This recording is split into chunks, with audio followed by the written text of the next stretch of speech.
ओम शांति। ये चक्र और कुंडलिनी का 9वां पाठ है। आज हम 7 चक्र के बारे में समझेंगे। ये जो 7 चक्र है उसका नाम है, पहला मूलाधार चक्र जो पृथ्वी से जुड़ा है। दूसरा है स्वाधिष्ठान चक्र जो पानी से जुड़ा है। तीसरा है मणिपुर चक्र, अग्नि से जुड़ा है। चौथा है अनाहत चक्र, वायु से जुड़ा है। पांचवा विशुद्धा चक्र, आकाश से जुड़ा है। छठा आज्ञा चक्र, ईथर तत्व से जुड़ा है, आत्मा का स्थान है। और सातवां सहस्त्रार चक्र, विश्व शक्ति और ब्रह्मांड से जुड़ा है। ये सातों चक्रों का एनर्जी लेवल अलग अलग है और उस अनुसार ही हमारे शरीर में उनका स्थान है और डायमेंशन से भी उसी तरह से जुड़े हैं। जैसे जैसे ऊपर की ओर जाते हैं वैसे एनर्जी पतली होती जाती है। वैसे तो देखो तो हमारे शरीर की सब सिस्टम ब्रह्मांड से और इस सृष्टि की मुख्य आत्माओं से जुड़ी है। इसीलिए लॉ ऑफ अट्रैक्शन माना टेलीपैथी काम करती है। आपको ये 10 डायमेंशन में इसके बारे में डिटेल मिलेगी कि कौन सी आत्माएं इस सृष्टि की आधार मूर्त और उद्धार मूर्त है। जो ये चक्र है जिस गुण से जुड़ा है वो गुण का चिंतन कर मेडिटेशन करने से वो चक्र खुलने लगते हैं। तो पहला है मूलाधार चक्र।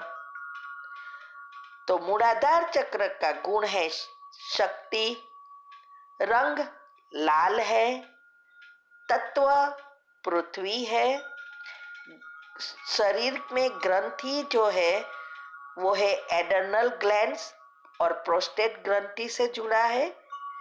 ग्रह है सूर्य और इंद्रिया है नाक। और वो शरीर में जो अंग है वो प्रोस्टेट और एड्रेनलिन ग्रंथि हड्डी, मसल्स, मांस, जॉइंट्स वगैरह से जुड़ा है। तो बीमारी इस चक्र से जो जुड़ी है और उसके एनर्जी का इनबैलेंस होने से जो बीमारियां होती है वो है हड्डी, मांस, मसल्स, जॉइंट्स, घुटने, दांत, बाल, कैल्शियम कम होना, जोड़ों और स्नायु संबंधित रोग, यूरिन प्रॉब्लम, बवासीर, आर्थराइटिस, यूरिक एसिड बढ़ना, घुटना घिस जाना इत्यादि सब रोग इस चक्र के इनबैलेंस होने से होता है। तो जब हम उस चक्र पर मेडिटेशन करते हैं, शक्ति का गुण का चिंतन करते हैं तो इस बीमारियों में हमें लाभ मिलता है, माना हमें सहयोग देता है। और अगर बीमारी नहीं हुई है तो हम उस रोगों से मुक्त हो सकते हैं। ये जो चक्र है वो कहते हैं कि गणेश जी का वास है और पृथ्वी से जुड़ा है। तो यह शरीर का सबसे पहला चक्र है और गुड़ा और लिंग के बीच 4 पंक्तियों का वाला यह आधार चक्र है। 99.9% लोगों की चेतना इसी चक्र पर अटकी रहती है। वे इसी चक्र में रहकर मर जाते हैं। जिनके जीवन में भोग, संभोग और निद्रा की प्रधानता है, उनकी ऊर्जा इसी चक्र के आसपास एकत्रित रहती है। ये चक्र धरती से जुड़ा है, इसीलिए धरती के सारे नियम लागू होता है।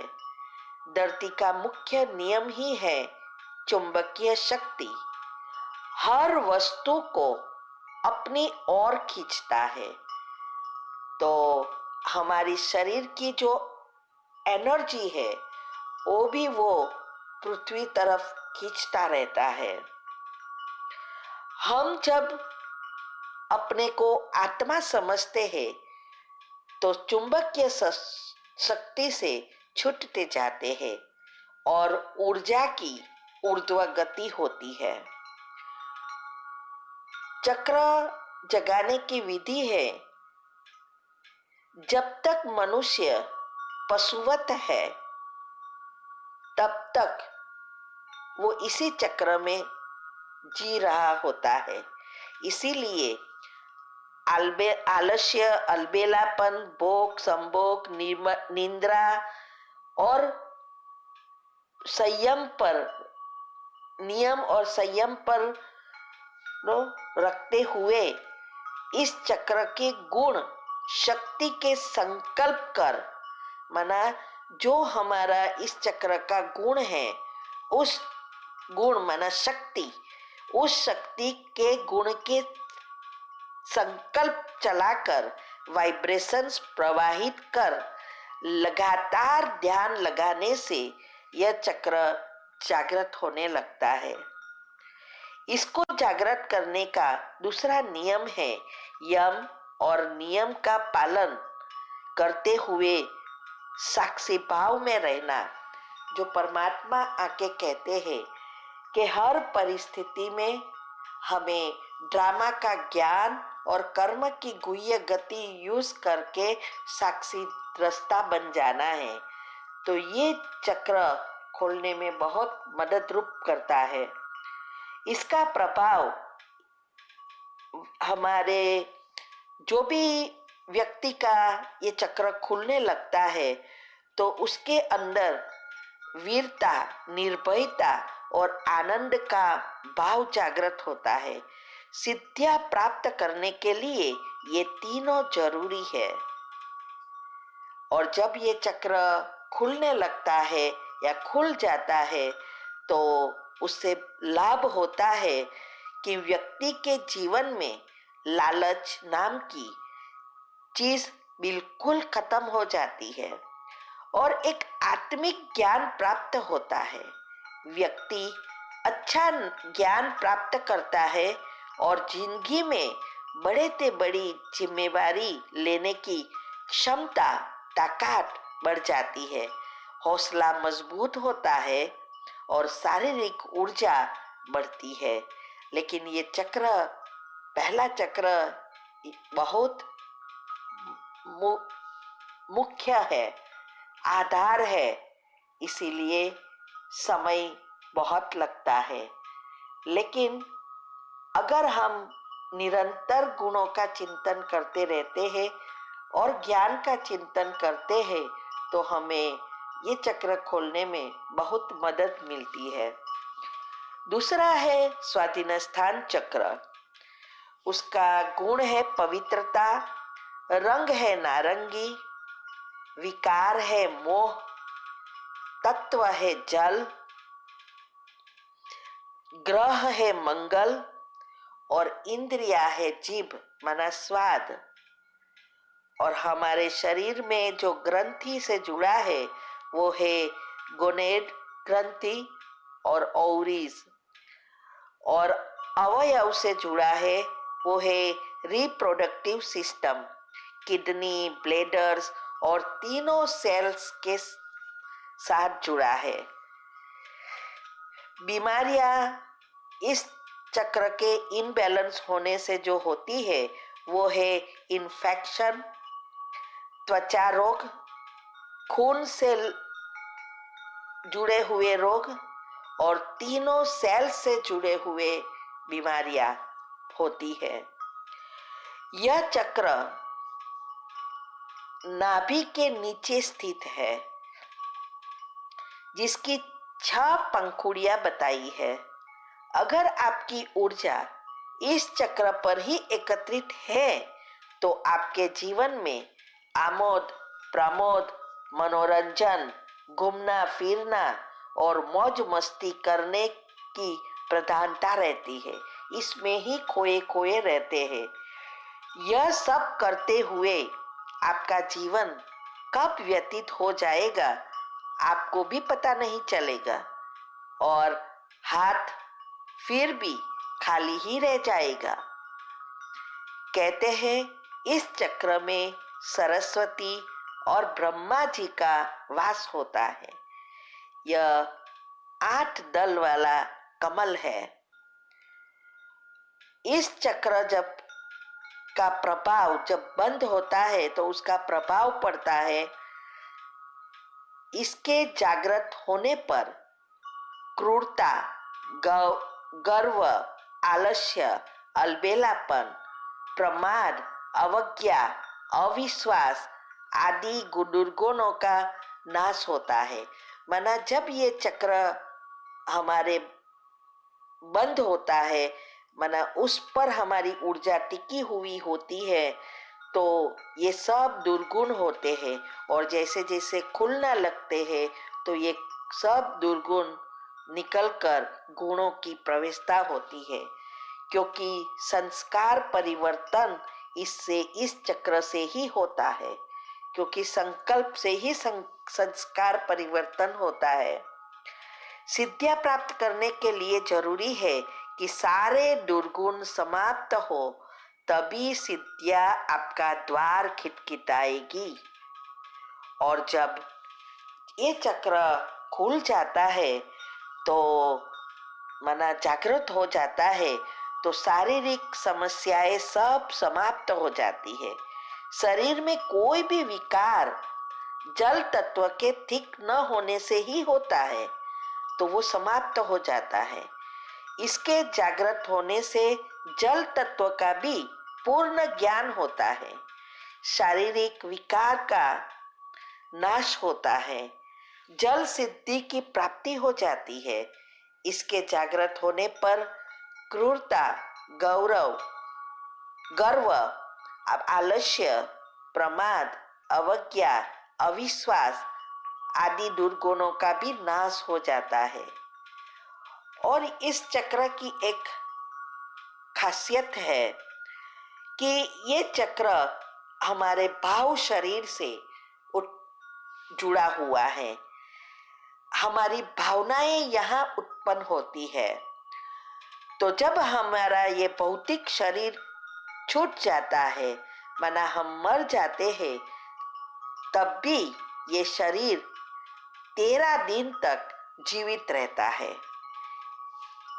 क्योंकि आत्मा के लगाव की जो भावनाएं जुड़ी रहती है, इसीलिए इस आत्मा इस स्थूल शरीर से तो छूट गई, लेकिन वहां से हट नहीं सकती क्योंकि लगाव है।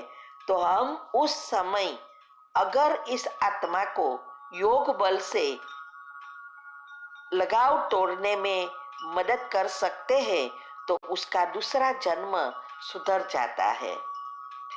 यह सूक्ष्म शरीर में सारी बीमारी लगती है, यानी हम ज्यादातर अपने भाव से ही बीमार पड़ते हैं। माना जो हम भावनाएं उत्पन्न करती है तो भावना से ही कर्म बनते हैं, तो उस अनुसार ही हमारे अंदर और बाहर प्रक्रिया होती है।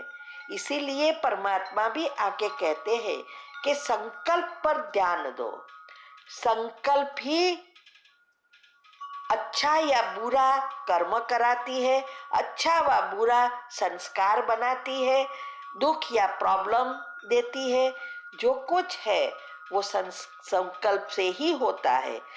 तो यहाँ राजयोग में हमें हमारे संकल्पों पर ध्यान देकर संकल्प को परिवर्तन करना है पॉजिटिव में, और हमें जो चाहिए वही संकल्प चलाने की ट्रेनिंग हमारे मन को देनी है।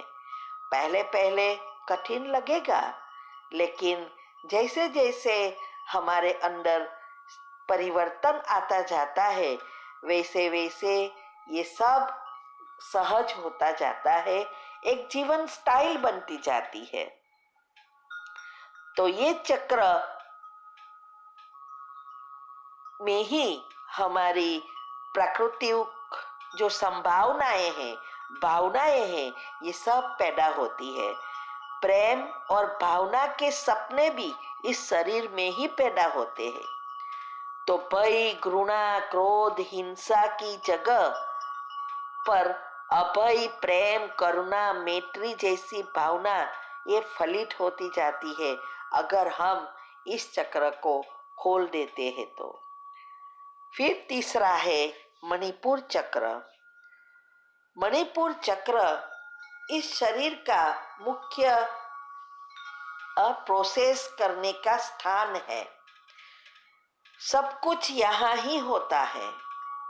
ये चक्र का गुण है सुख, रंग है पीला, तत्व है अग्नि, विकार क्रोध है, ग्रंथि पैनक्रियास ग्रंथि और हार्मोन से जुड़ा है, इसका ग्रह है गुरु और इंद्रिया है आंखें। शरीर में जठर डाइजेस्टिव सिस्टम माना पाचन क्रिया से जुड़ा है। इस चक्र के इनबैलेंस होने से gas, acidities, diabetes, hormonal imbalance, पेट में प्रॉब्लम और जठर से जुड़ी सभी बीमारियां होने लगती है। मणिपुर चक्र ही शरीर का केंद्र बिंदु है। यही से शरीर में सब तरफ नाड़ियों का जाल बिछा हुआ है। समस्त अंगों की व्यवस्था भी यही से ही होती है।